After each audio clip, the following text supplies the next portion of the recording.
Oh my gosh, it almost fell down. So glad I caught that. Oof, that was a good one. I've been drinking Olipop. This is not sponsored. Not yet. But if you guys haven't had this, it's a great prebiotic soda. And I love it. It helps me so much with my digestive health. Again, not a paid promotion, but maybe someday.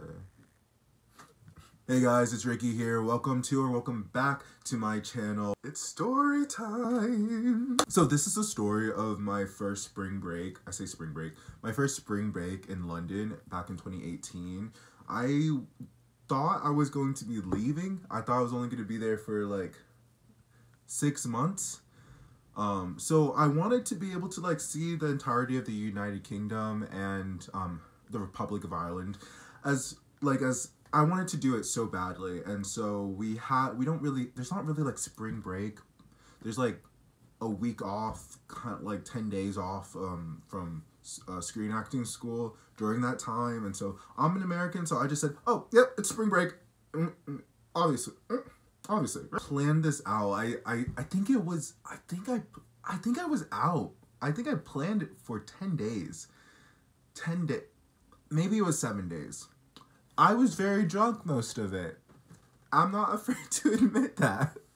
So basically what I wanted to do is I wanted to take a train from London to Edinburgh, Scotland, then fly to Belfast in Northern Ireland, and then take a ride down to Dublin in the Republic of Ireland. I was going every which way, and boy, it started off quite tricky. It was a little bit difficult to get on the first train in the first place. So during this time, there was like a huge snowstorm. There was ice all on the rails, you know. And so like every single train was being canceled, particularly going up to Scotland. And I was like kind of shitting myself because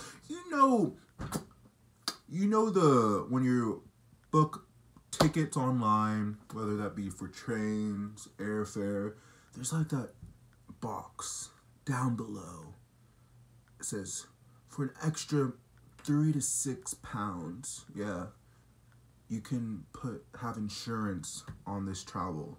But I was just like, please, I'm not gonna need that.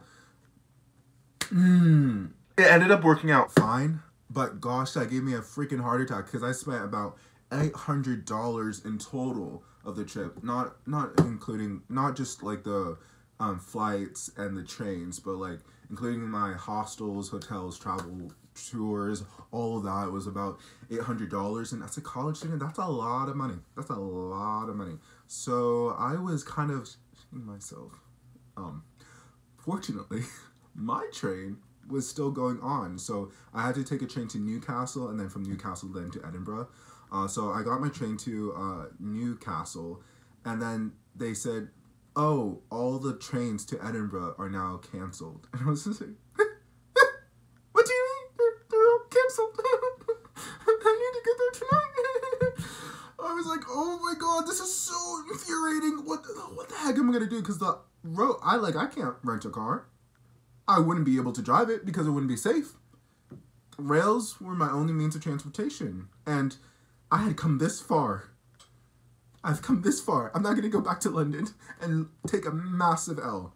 So, I kind of just like, I don't know, I walked out of the station and kind of panicked a little bit. And then I went back in with a more level head, and they were like, there's a possibility. I went to the concierge or the people in charge of the ticket sales, whatever. I went up to them and I asked, like, is there literally no train that's going to Edinburgh? And they said, there might be one in 4 hours if we can get the rails to defrost. And I was like, bet.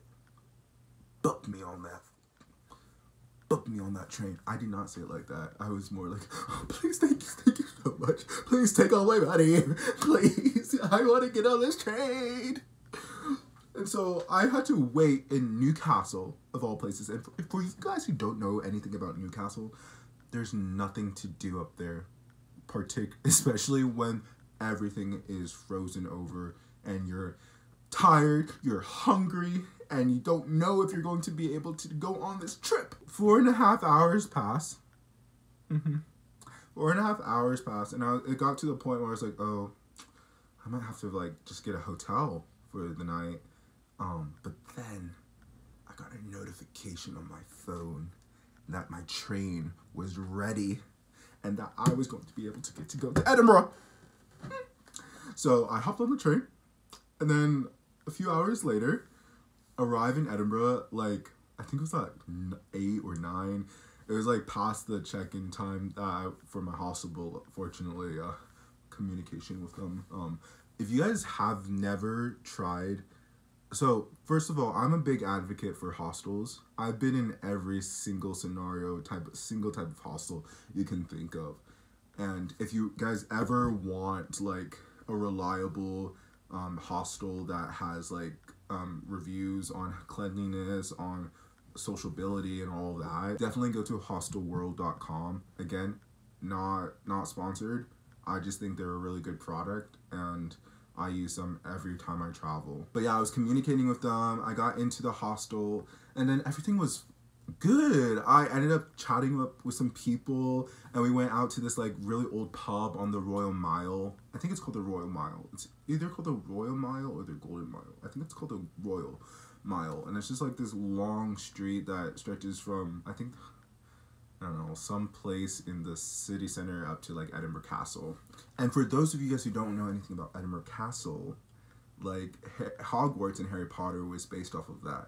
So there was also an orphanage school at the base of the castle, and so I went on a tour, and the tour guide was essentially saying that J.K. Rowling, I know she's not really cool right now because of the transphobia, but we're just gonna put that to the side. She imagined like the orphanage school on top of the castle, so that's like inspired Hogwarts with all of these like phenomenal pillars and, you know, courtyards and stuff like that. It's a really cool tour. I highly recommend going on it. And I think there's like this weird thing where there's this like plot of land from Nova Scotia, because the Scots actually did colonize part of Canada, Nova Scotia. And so apparently, this is what the tour guide said. Apparently, if you commit a crime in Scotland and you get yourself to that plot of land, technically you can't be arrested because you're not in Scotland anymore. Which I don't think anyone has tried that. You'd be curious to see. Anyway, I digress. I got to meet some cool people from all over the world, a lot of Eastern Europeans. Actually met some Canadians and some Brits, obviously. I love Edinburgh. It's such a gothic medieval type of city. It's very like bold and brutal and a little bit depressing, but it's like I couldn't get enough of it. Also, you know Diagon Alley in Harry Potter. Sorry, I'm a Potterhead. Is that what you say? I heard millennials say they're Potterheads, so that's what I'm saying. I'm a Potterhead, and so Diagon Alley, I can't remember the name of the actual street, but that's also based off of a real street in Edinburgh. And it has colorful buildings. It's really nice. It's a nice stroll. And at the base of it, there's this cafe called Serial Killer Cafe, I think. And it's just literally a cafe where they have like every type of cereal, which is phenomenal. I can't eat cereal because I'm gluten intolerant, so that's a big rip. But they also have like awesome hot cocoa, if I can remember. I did drink that. I'm lactose intolerant, but I did drink that because it was rich. It was so delicious. Super delicious. Overall, like, my time in Edinburgh was so wonderful. I didn't see much nature, but I also didn't really want to because it was snowing and it's very cold and depressing out, but it's phenomenal. Hands down, like, one of my favorite cities in the world. Like, I think my favorite city is probably like Prague, but that's not saying I don't like London. Like I much rather be in London than Prague, but it's a great city. So after like 2 days of being in Edinburgh, 2 days. Yeah. 2 days of being in Edinburgh, I took a flight to Belfast to Northern Ireland, which is part of the UK still. And I like Belfast. There wasn't much to do. It's a very small country, territory, and it has gone through a lot. I actually was quite ignorant about what has happened in like the 80s, 90s there, and the violence between the Protestants and the Catholics that was fabricated by the British to sow division in the Irish populations between the two, the Protestants and the Catholics, which is so. The more you learn about history, like the United States in modern times is, bad, but the British have centuries on the United States in terms of, brutalizing other people. So, I'll say that. I did go on another tour, and the thing about the tours that I've been going on is they're like free walking tours. So, it'll be like an hour, 2 hours, and at the end of the tour, you'll like give the person a tip. So I would usually like give like 10, 20 pounds, because they're really insightful. Also, if you didn't know, the Titanic Museum is there. I think the Titanic was built in Belfast. I think so. Yeah. If it wasn't, tell me down in the comments below. But I think it was built there. So you had like a little bit of history on that. It was not really a great history reminder, but hey, whatever you gotta do to get people to come to your country or whatever. And then there's this one pub. See, I went to all these pubs because it's the culture. It's the culture. It's the culture. And it was called The Crown, and right before you enter, there's a tile. There's a tile image on the floor of the crown, and you're supposed to like wipe your feet on it. I believe that is just purposely showing disrespect to the monarchy, which fine by me. So I did it twice. But yeah, I was only in Northern Ireland in Belfast for like a day and a half. What was it? Then I took a bus. I took a bus from Belfast to Dublin, which, if I'm being honest, I kind of don't remember much of that journey. Like, me saying I took a bus is me like, did you take a bus or did you fly? Or did you take a train? Are there any trains? I can't really remember. It wasn't even that long ago. It was like 5 years ago. I think I ended up, I don't know, I could see it, like, I ended up passing a castle and ended up passing, I think, Andrew Jackson's birthplace? The president, the US president. There's some president's birthplace or family house out in between. I think that was in the Republic of Ireland. Clearly, I've done all of the memory research for this, But I digress. So I end up in Dublin, and Dublin is such a vibrant, eccentric city. It's very expensive, and it's very American friendly. There are a lot of Americans, there, and I stayed at another hostel, and I had the greatest time. I met some more people from Canada. I met some people from Spain, and that's what I love so much about hostels. It's like you meet people from all around the world, and they all are there to experience the culture and to have fun and meet people. And so like it's great. And I'm like, you get their Instagrams afterwards, and you end up meeting them in another country some other time. And that has happened to me a couple of times, actually, and it's wonderful. You have friends everywhere. But yeah, I was in Dublin for like 3-4 days. I did a day trip to Galway. I had to because I love Ed Sheeran. He is really musically gifted, talented artist. And so I wanted to go to Galway because of the song. I know. But I also am like a media student, a former media student, and so I just any place that I can go to like admire a piece of art, you know. So I went to the pub where he shot Galway Girl. I had a half pint of Guinness. Again, I was allergic to it, but I did it for the culture. For the culture. And yeah, it's so beautiful, like Scotland, Ireland is, because I think it's because in a way I kind of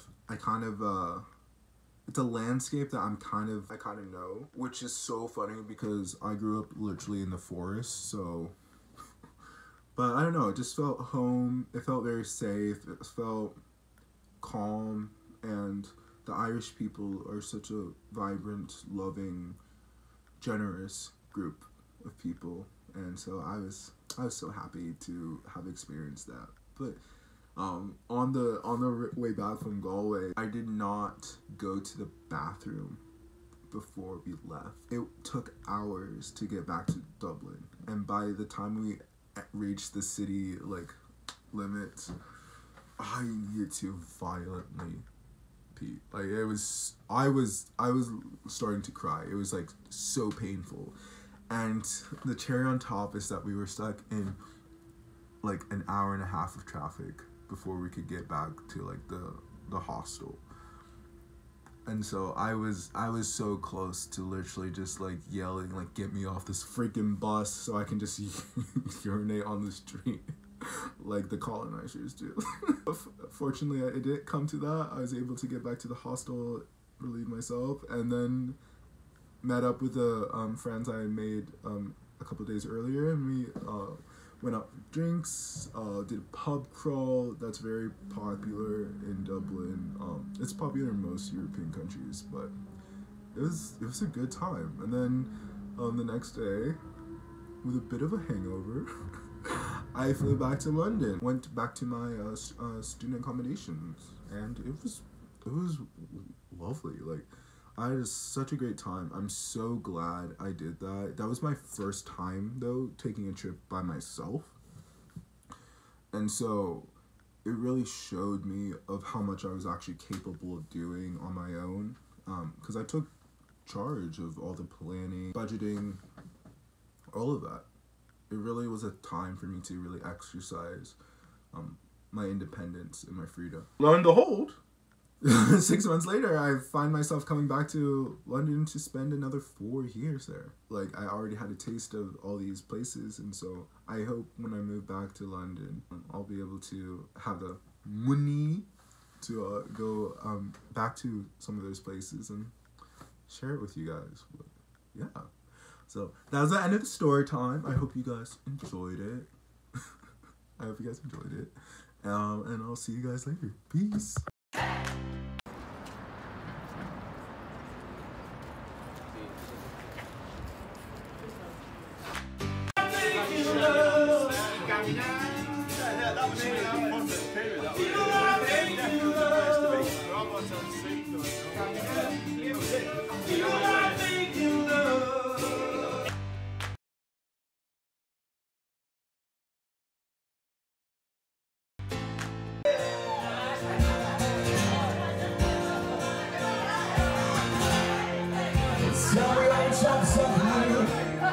That means you too.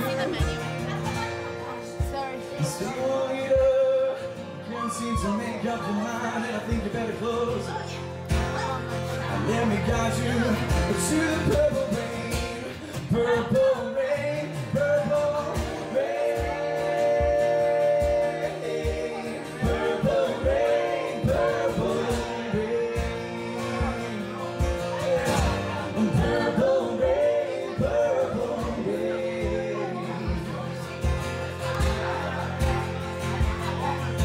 I only want to see you, want to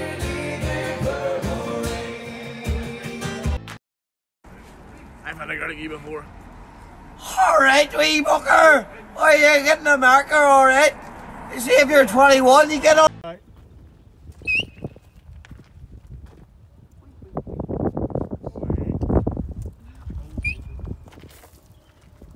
Steady now. Steady, just. Come by. Come by. That's it. Wave.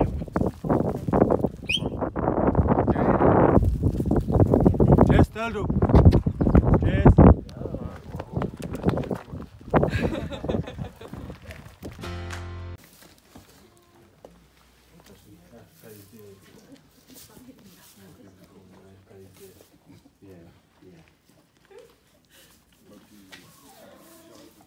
Yeah.